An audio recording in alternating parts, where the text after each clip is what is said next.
Hello and welcome to American Friction, the US politics podcast, which thankfully is not owned by Rupert Murdoch or Jeff Bezos. I'm Jacob Jarvis, and with me today is, of course, Nikki McCann Ramirez. Hi, Nikki.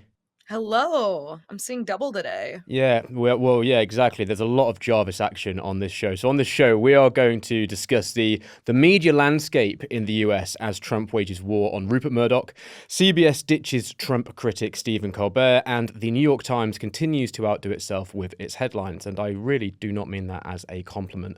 Here to discuss all of this with us is a returning guest and a fellow Jay Jarvis. It's media critic and the author of the BuzzMachine blog, Jeff Jarvis. Jeff, thank you so much for being here. Good morning, cousin. Yeah, how are the in-laws doing? Yeah. So first off, then, Trump versus Murdoch, Jeff. Is this a wise fight for Trump to pick? Sure, because it's a distraction from Epstein. Okay. Even though he is, the paradox, of course, is even though it brings up Epstein even more because it's about Epstein, it's a squirrel to American media. And number one. Number two, you might think it's odd because Trump is the monster made by Murdoch, who I always like to say is the most single malign influence in American democracy and English-speaking democracy the world around. But Trump's in office. He's not in jail. He has crypto worth $2 billion. He doesn't need anybody anymore. He doesn't need voters. He doesn't need Murdoch. So he can just be angry at whoever he wants now. With how Murdoch might react to this, could he turn Fox against Trump? Because to me, it seems like the Wall Street Journal, for example, Trump doesn't need, but Fox does feel a little bit like he could do with it on side. Could he do that? Could Murdoch turn it against him? Or are they too mutually beneficial to each other? And with that, I suppose if one does turn on the other too hard, or Fox does turn on Trump too hard, is that just mutually assured destruction? It's a good question, and we'll see how this goes. The Wall Street Journal, I mean, I find myself in this terrible position where I agree with some Wall Street Journal editorials when they criticize Trump. So the Journal has already been critical of him for obvious reasons. Tariffs are stupid. They're ruinous to the economy. They're going to bring inflation. So the Journal, voice of money, has been critical of Trump. Fox is a different beast. Fox is the creature of MAGA, and it's no longer in charge of MAGA anymore.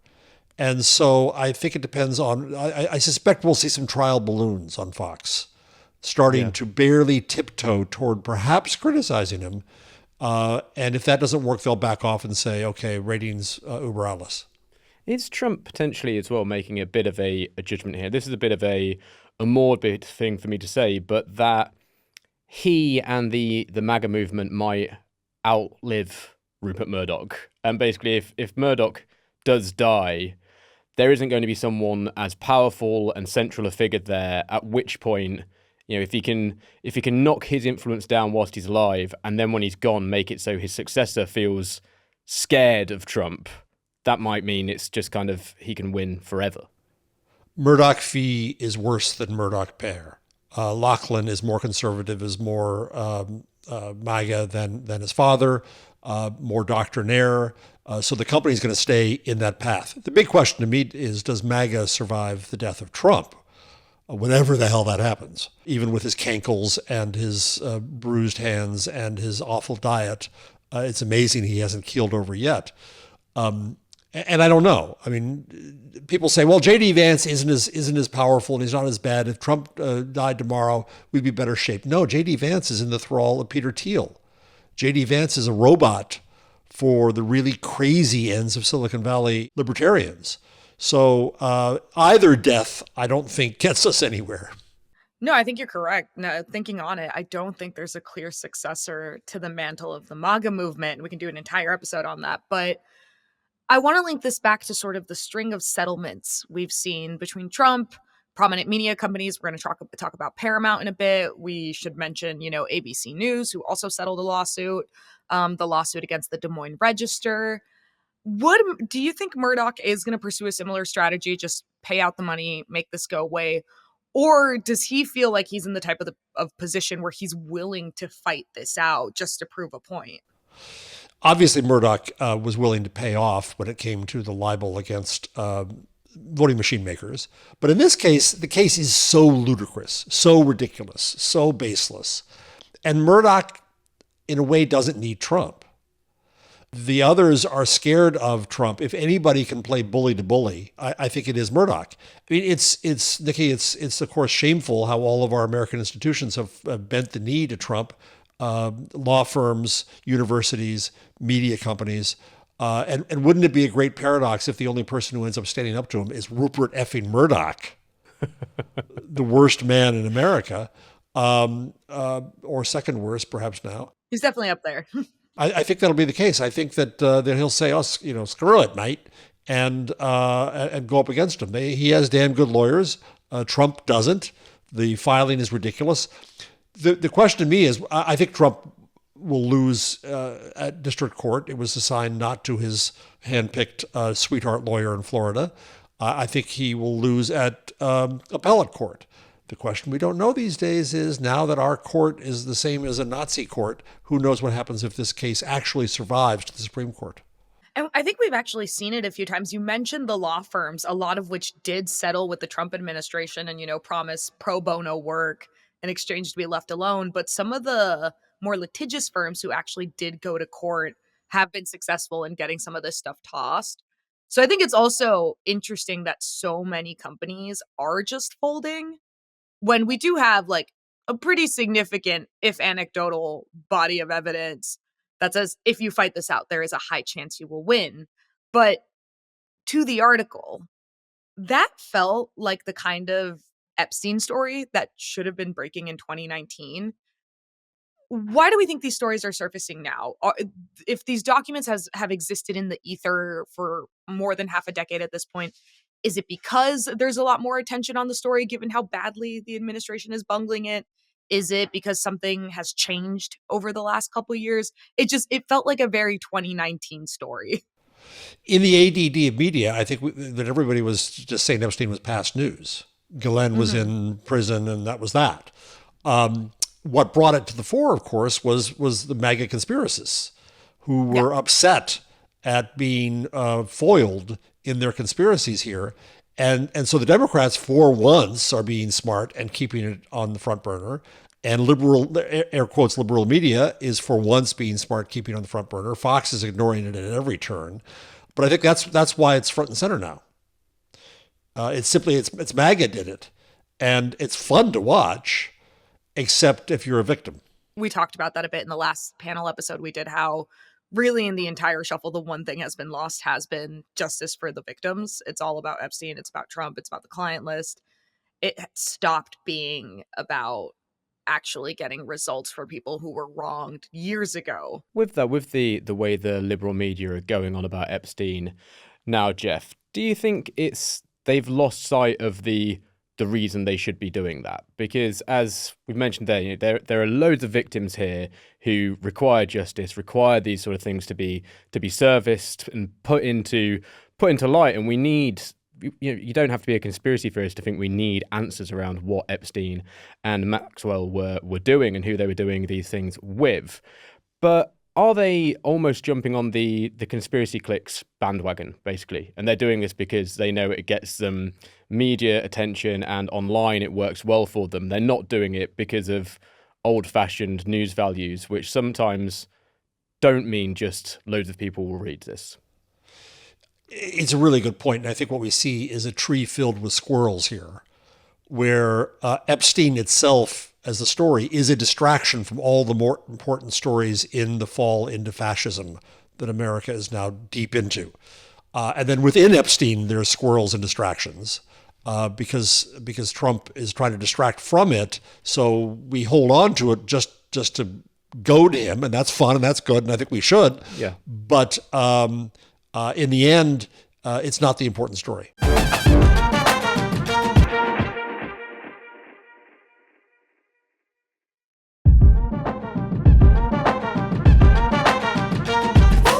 The Paramount situation, just getting onto that then, and the amount of money they're paying out.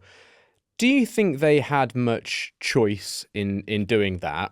And if they did, was it a conscious shift to basically go, we're going to help out Trump now?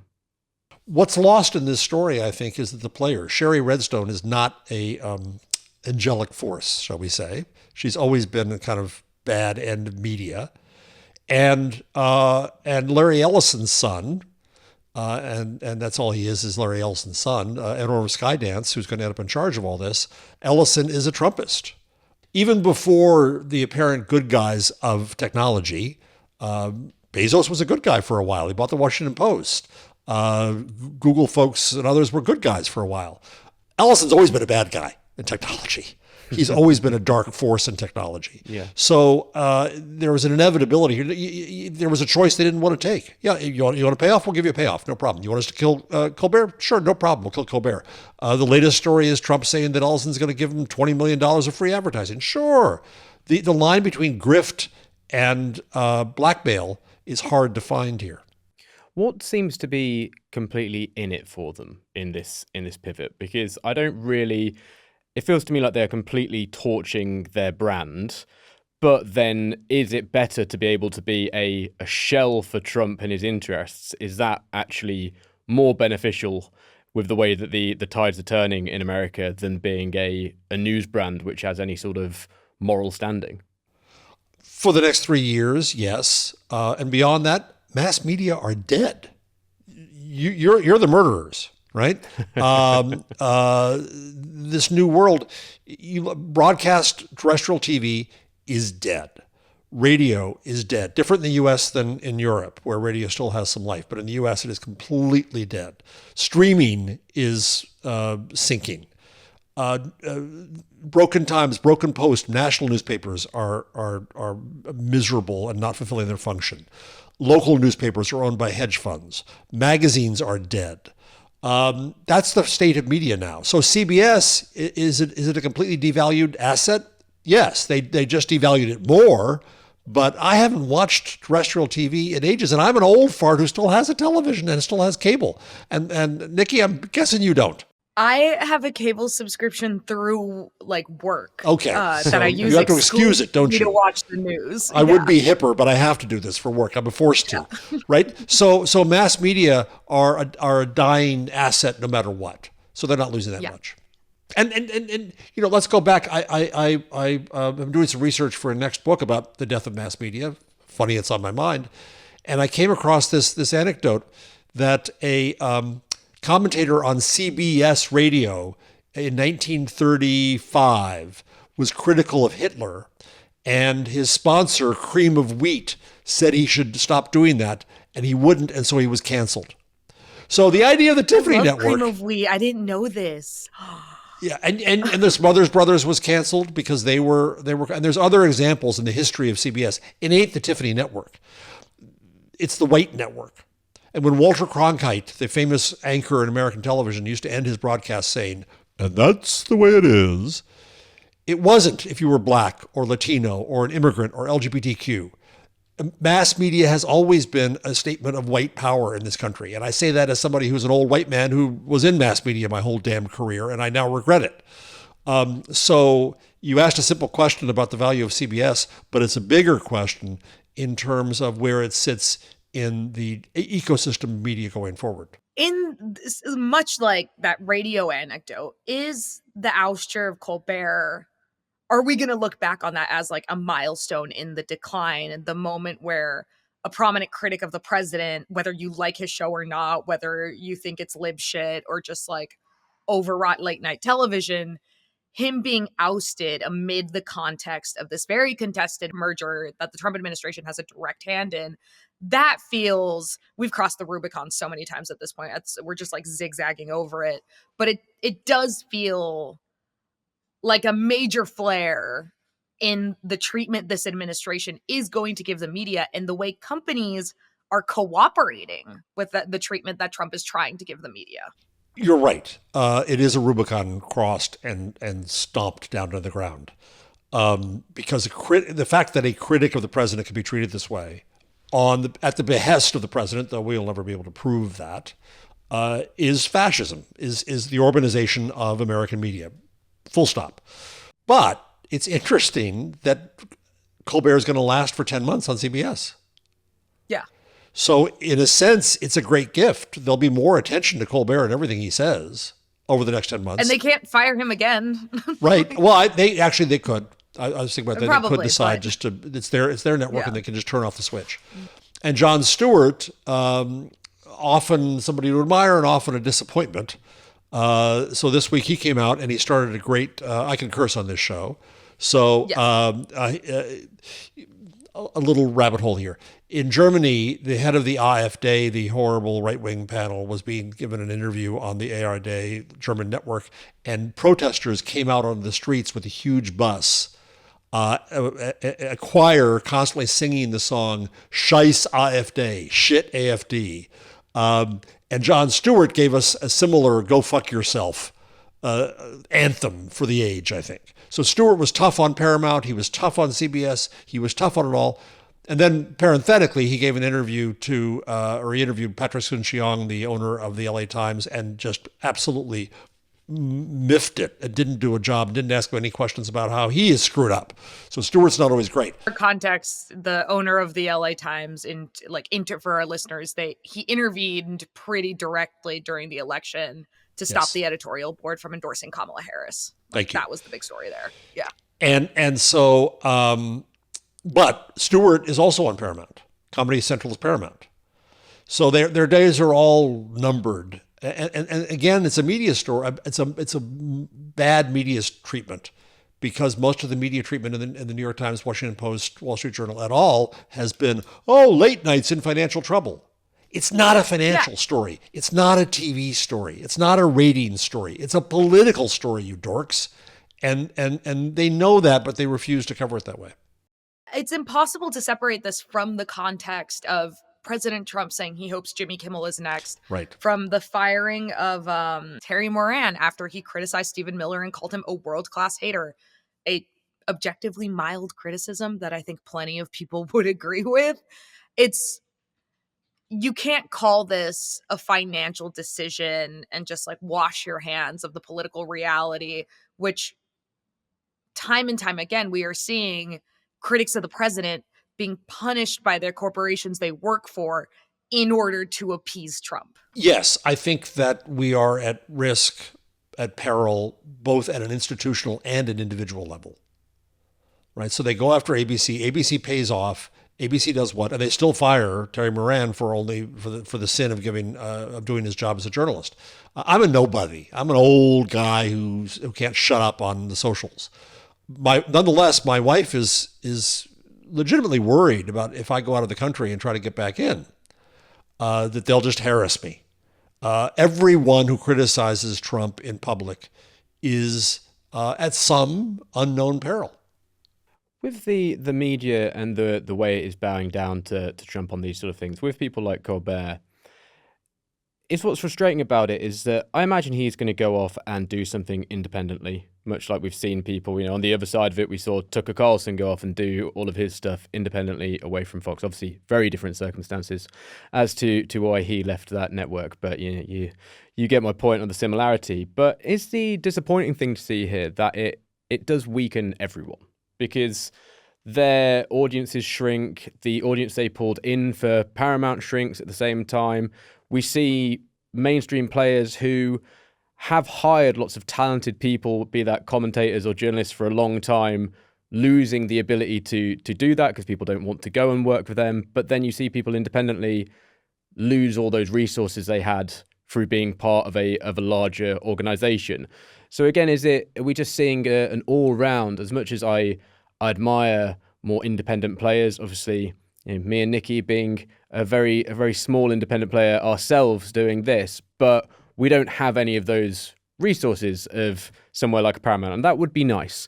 And we're seeing, the ecosystem just completely weakening itself at all times through these decisions.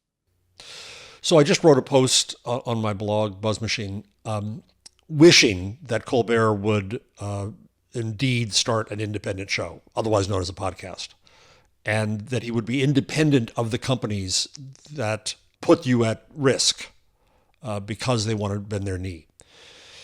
some years ago, I was Howard Stern is the shock jock here in the United States, so-called a major star of radio, and he went to satellite radio in 2006, I think it was, about thereabouts. And around, or no, it was earlier than that. I'm wrong, and Howard Stern's fans will come after me. Sometime earlier in the century. Don't at me.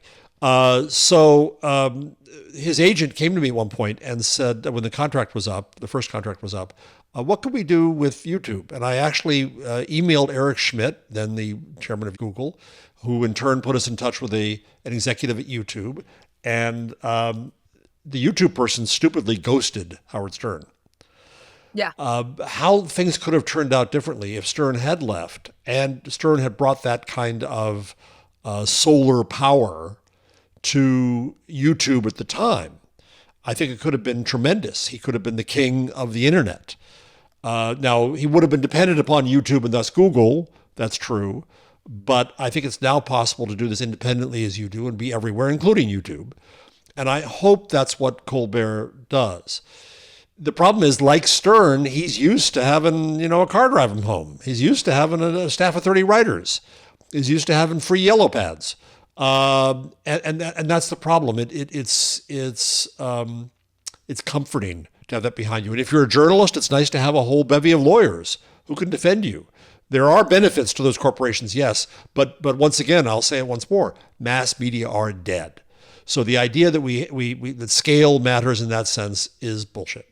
I do think it's important to point out here, and I'm very curious about your thoughts on this, is the manner in which the right has been able to harness that independent media ecosystem. Like, I could probably rattle off 20 conservative influencers, prominent commentators who do not exist on a network, exist solely on YouTube, Rumble, Twitter, Instagram. Whereas if I try and think of a democratic, liberal, leftist equivalent, there's maybe 2 or 3 with major sort of star power that I can think off the top of my head.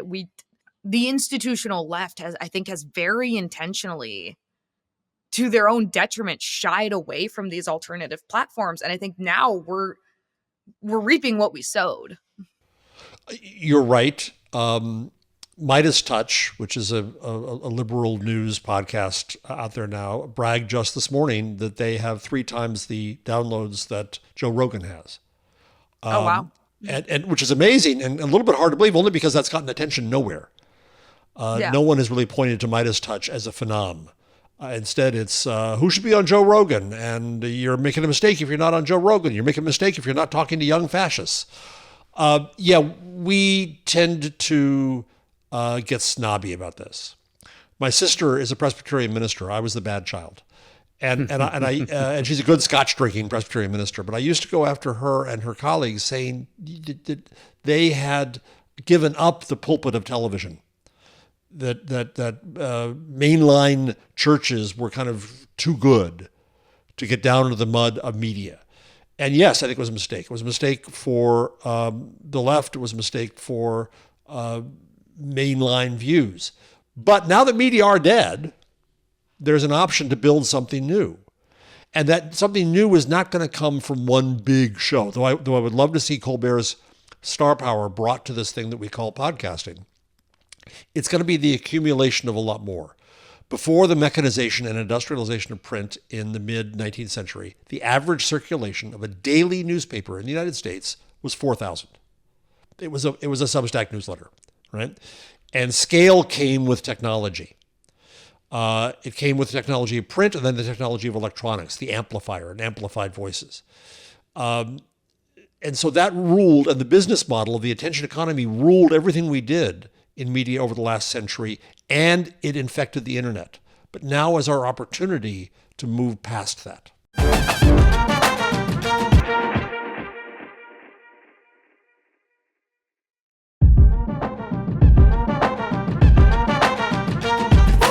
So I used to work for local newspapers previously, and I saw how they had kind of just sat still whilst media was moving online, and they just went, well, no, we do what we do. We know the standards. We uphold all of this journalistic integrity, and so that'll that'll work. And it obviously didn't work for them. I think where I used to work doesn't even have an office anymore, let alone have any reasonable amount of staff. Is that in part what we're kind of seeing happen once again here? So I recently I was watching that, I don't know if you saw, Mehdi Hassan had that Jubilee debate where he was speaking Yes. to the worst people in the world. And I saw some people questioning, and to parts of me thought the same. There was that one person on there who was just an outright fascist and was saying, I am a fascist, and platforming these views, citing Nazi philosophers, horrible person saying horrible stuff. And people were going, well, should that be platform? Even to reject that, should those views be said in the first place? And I agree with that in some point. But when the New York Times can't even come within a million miles of saying the word fascist, Yes. and then Jubilee is prepared to put Mehdi Hassan in front of a fascist and have him basically say, fuck you, you're a fascist, in what world would people not go, well, I'm going to leave this old school media and go here? And with that in mind, how do we uphold journalistic standards, I suppose, is what I mean? How do you keep that integrity there, but shift to meet the moment? And why are people not able to close that gap in a more efficient way? It's a profound question, and I'm trying to get my head around writing a post about that. Der Spiegel had an article about a month ago that asked the question of how do journalists operate now that AfD, the fascist party in Germany, was declared an extremist party, and there's some debate about where that stands. But nonetheless, it was a key journalistic question, especially in Germany. And they cited a Portuguese researcher who, I'm sorry, I don't have his name at hand, who argued a norms-based view of society. And what he was saying was that I think we believe these days suddenly that a whole bunch of quite normal, decent people are radicalized by YouTube and podcasts and bad Substack and whatever. That's naive and it's ridiculous. And what this researcher said clearly was that people already have these bad thoughts in their head, but norms stop them from saying it. You can't say these Nazi things because you're going to get condemned for it and your mother will hate you for it, and don't do that. Well, what happens when you hit a triggering event, 9/11 or migrants in Europe, and people start saying these things out loud? Now, the politicians, said this researcher, didn't run on these horrible things because they didn't think they could, because they didn't hear them anywhere. They start hearing it. They start writing on it. They start winning. And we go down this horrible rabbit hole. So it's an odd thing for a free speech liberal like me to be arguing that what we need is norms, but we do. We need to condemn bad behavior again. And I think we have a crisis in judgment. I'm fascinated by the fact that when Hannah Arendt died, the last third of the book she was writing was on judging, and that was the piece of paper in her typewriter just said judging to begin to write that. And then, unfortunately, sadly, she's gone. We have a crisis in judgment. We have a lack of judgment. We need to think of that scene from Game of Thrones, and we need to be trailing people in the streets now saying, shame, shame, shame, when they do this shitty stuff. But we don't. What happens is that the New York Times and the Washington Post and NPR normalize it. They try to find, well, we have to understand why they're saying this. No! They're fucking racists and they're fascists, and you should call them that. And if you don't call them that, the problem with this argument in American journalism, well, we can't label things, is that if you can't label them, then you can't explain them. And you can't act on them. Exactly. And so if you refuse to call it authoritarianism and fascism, then you are prevented from reporting on the biggest story of your lives. And it's amazing. If you don't call it a genocide, you're not responsible to act and treat and respond to it as if it were a genocide. And that was, we were talking before the show about this Bret Stephens op-ed where he basically argued that what's happening in Gaza is not a genocide because, it could be much worse. Yeah. And they weren't good enough at killing as many people as they should have. Yeah. It's mind-boggling that he writes that and the New York Times publishes that. Exactly. And if you can't ascribe not just a word, but an existing legal term that has a definition that is couched in international law. If the New York Times is not willing to put that name on the situation, well, it just makes it all that much easier for everyone else, everyone who reads the publication, everyone who's participating in the discourse, to treat it as if it's anything but what it is. We need that kind of clarity in our language and in our journalism, and our journalists are failing us in that. And so I don't know where that goes. I don't know how you. At the same time, it's very important that the right wing is attacking education. The only cure to all of this is education, and that's being attacked too. Jeff, I would agree with you that the mainstream media is dead/dying at the moment, and it just looks like they're not meeting the moment. And as much as I'm sure there are plenty of people who are very talented working within these institutions, it's becoming harder and harder to justify supporting them due to the amount of failure that is going on there. Do you think that this was inevitable, that it was going to die like this, or has Trump sped it up? Or conversely, actually, is Trump the only thing really keeping the mainstream media slightly alive at the moment still? Because at least they've got shit show to report on, and that seems to get them some eyeballs. So yeah, do you think has he sped up the demise by his crackdowns and how pathetic he's made most of them look, or is he essentially a bit of life support for them at the moment? So therefore, they're not calling him out because at the end of the day, him still being around. We had this discussion around our podcast when we were following the race between Harris and Trump, and we had to discuss the notion that if Harris had won, I imagine our listenership would have gone down. And that doesn't mean I did not want Trump to win, but that was just an objective way of looking at it. Do you think the bigger media, the broader media, is considering that and are seeing that basically he is the one thing pumping some oxygen into the deflating ball that is the mainstream media?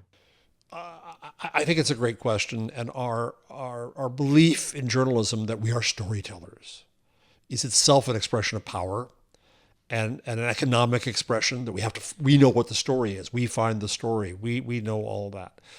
And so I think you're right to some extent, but I also think there's some other nuance at work here. In the case of the New York Times, what I've written is that when the primary support of the New York Times shifted from advertising to subscription and to the readership, Jay Rosen at New York University said, this is going to change the relationship of the newsroom to the public the Times serves.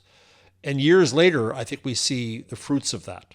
And what the Times is doing is saying, every time they piss off the left, the Times is saying to its readers, see, you don't own us. A.G. Sulzberger, the sixth generation publisher of the Times, keeps on harping about being independent. Well, independent of whom? Of the right or the left, rather meaningless. Of advertisers, rather meaningless. He's trying to prove his independence from his own readers, from the public he serves. And journalism should be going to the exact opposite route and should be saying, how do we serve you better? What are your needs? What's your lived experience and perspective? And one monolithic newspaper, one monolithic media outlet cannot possibly serve everyone. In New York in the year 1900, there were 46 daily newspapers.